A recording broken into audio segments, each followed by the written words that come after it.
This episode originally aired on July 23rd, 2022 as part of Kitty's Corner. Only about 20% of the original content from Kitty's Corner will make it to the public viewing area of Knife Chats with Tobias. To see more videos like this, please consider joining Kitty's Corner. You may have seen this image before on my community page. It was a proposal I made for Smoky Mountain Knife Works to either come out with a knife like this in the Rough Rider lineup or to do an SFO with a case on this particular knife. And I basically decided to just go ahead and Photoshop this thing together and see if it actually was feasible, and I do think it is. Now, this was originally going to show up on Kitty's Corner, but after much debate and after taking so long to do this, I decided I would just go ahead and throw it out there for everyone to see. And because I actually do think that this would be a feasible knife for a case to produce, and I think, who knows, if you're looking for a new pattern or a new traditional pattern, why not do something like this? Well, money, that's why.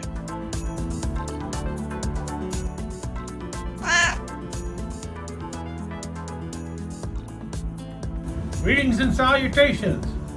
Welcome to Knife Chats with Tobias. If you follow my channel, then you've probably heard me say numerous times that the toothpick, especially the large toothpick, began life as a bird and trout knife. And well, the medium toothpick is also used as a bird and trout knife.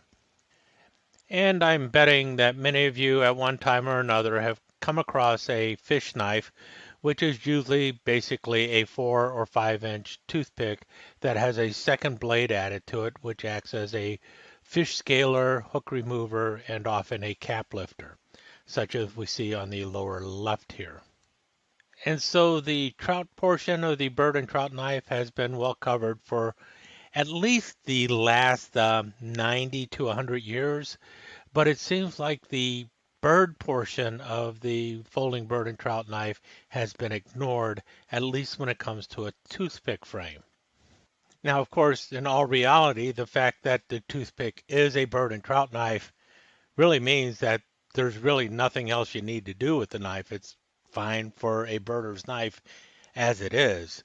However, over the years, a bird hook has been added to a variety of different patterns of folding knives to create what is known as a bird hunter's knife.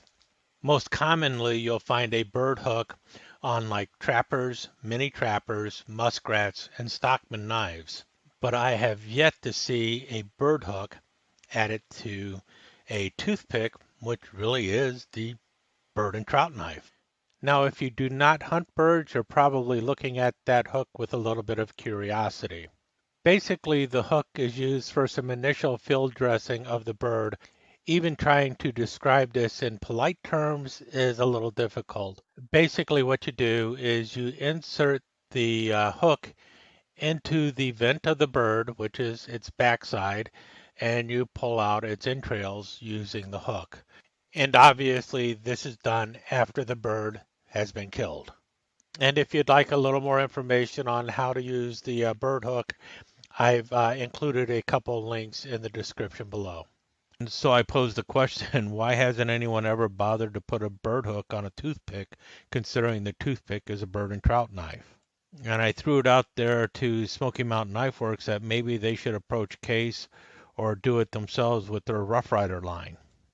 Now, I think the first thing that most people will say is, well, if you put the bird hook on a toothpick, it's going to protrude too much and it's not going to be comfortable to hold.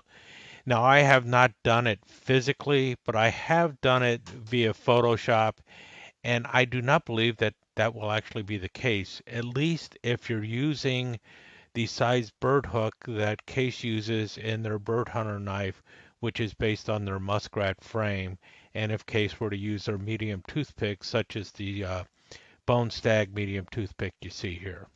Now, the name I propose for this knife would be the Pheasant Hunter toothpick, And if case were to actually do this in bone stag, the pattern number would be 6.520094H, the 2 being the number of blades and the H standing for the secondary blade being the bird hook.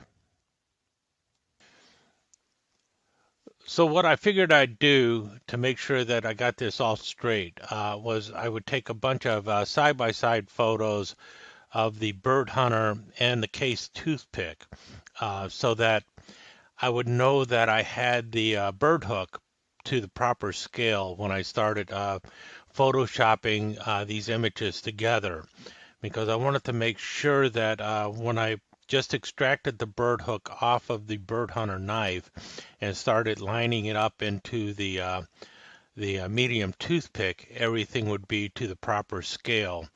And then I would just have to do a little bit of eyeballing. And I also tried some test fitting of the bird hook into the handle of the toothpick to see just how far in it would actually go. I was assuming that it really didn't matter if you had blade wrap or hook wrap with the bird hook, because you're not going to dull it or anything if it actually leans against the back spring of the knife. So I figured it could go in as deep as I needed it to go in. In any case, what I also tried to do is have it go in about the same distance that it was going in on the actual muskrat frame. And so here's the end result. So my first thought was to find out if the hook would actually fit into the frame. So in this photo, I've basically lined up the notch on the tang of the hook with the notch on the tang of the main blade, and I've overlaid the hook to the frame of the knife, and then seated the hook about where it would be hitting the back spring on the toothpick.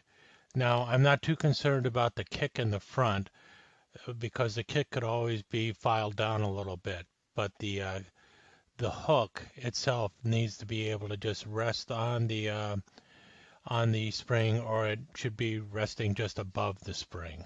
And I think that's where it is in this photo.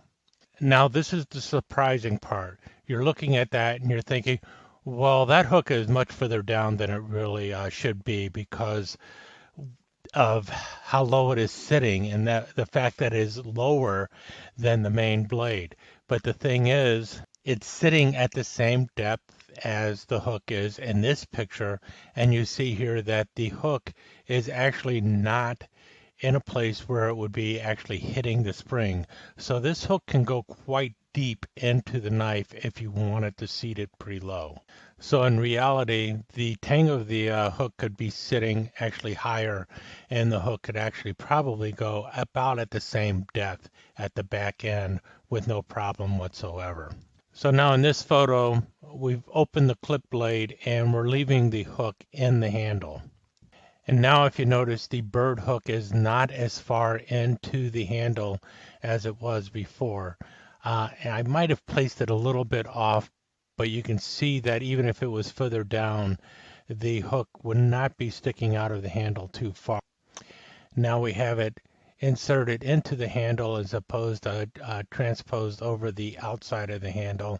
You see that, yes, it is sticking out from the handle, but it's really not much worse than what you see on like a spay blade on a trapper, or the hook remover on a regular fish knife. So for a side-by-side comparison, we have the case fish knife on the bottom and the proposed pheasant hunter toothpick on top. As you can see, the scaler runs the entire length of the toothpick and is somewhat pronounced, but it does not really affect the use of the knife. And you can see on the proposed pheasant hunter toothpick, the hook does not run the full length, but it also is no more pronounced than what you see on the fish knife scaler. And now we have it with the hook out, and the hook is approximately 2.5 inches. So 3 1/8 inches when it's closed into the frame, but about 2.5 inches or so when it is extended out. And this is the same hook that is used on the muskrats, so it should be just fine. My original thought was to leave the spacer out between the two blades, but after thinking about it a little bit, I realized the spacer is necessary to prevent pivot grind on the two blades. So there would definitely be a spacer between these two blades.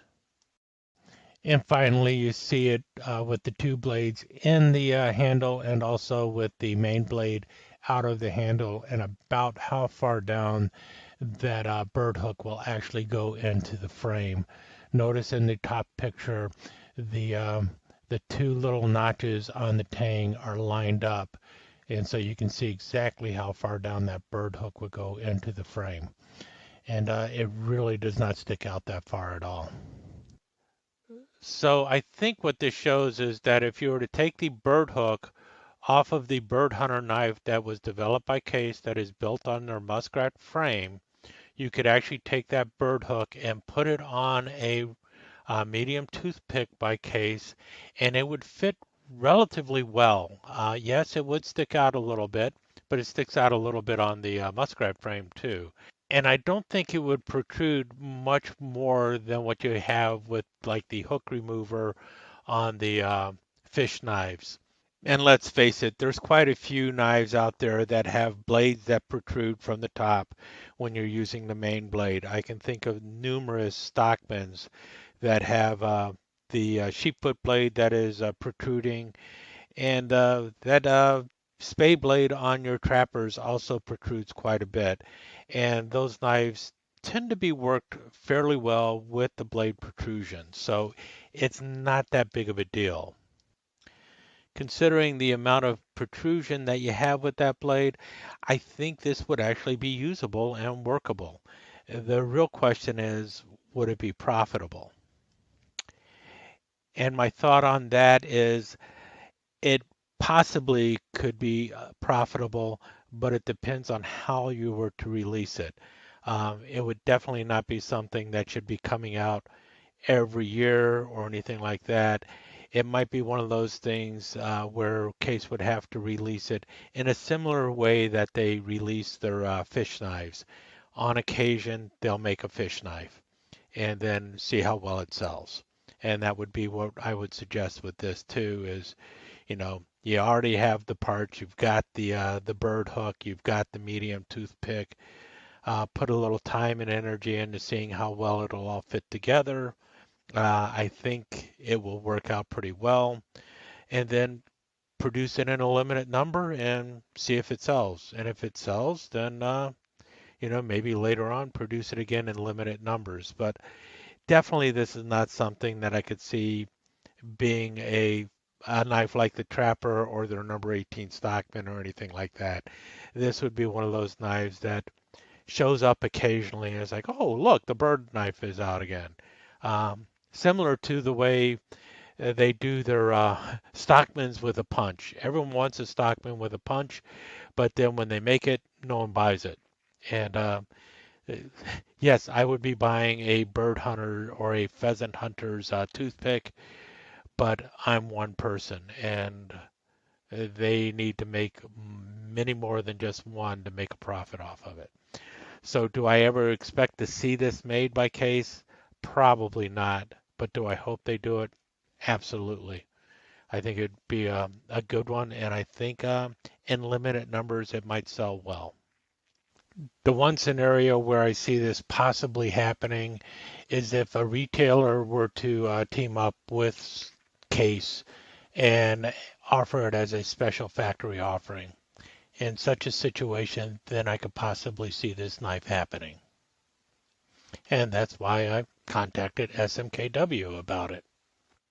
And you need to take all of that with a grain of salt because I'm a toothpick fanatic and I just don't understand why more people aren't buying toothpicks.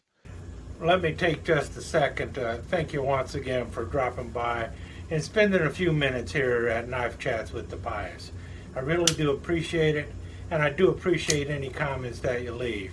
So please remember to give me that thumbs up, and also don't forget to subscribe and ring that notification bell so you'll know when the next episode is up and running.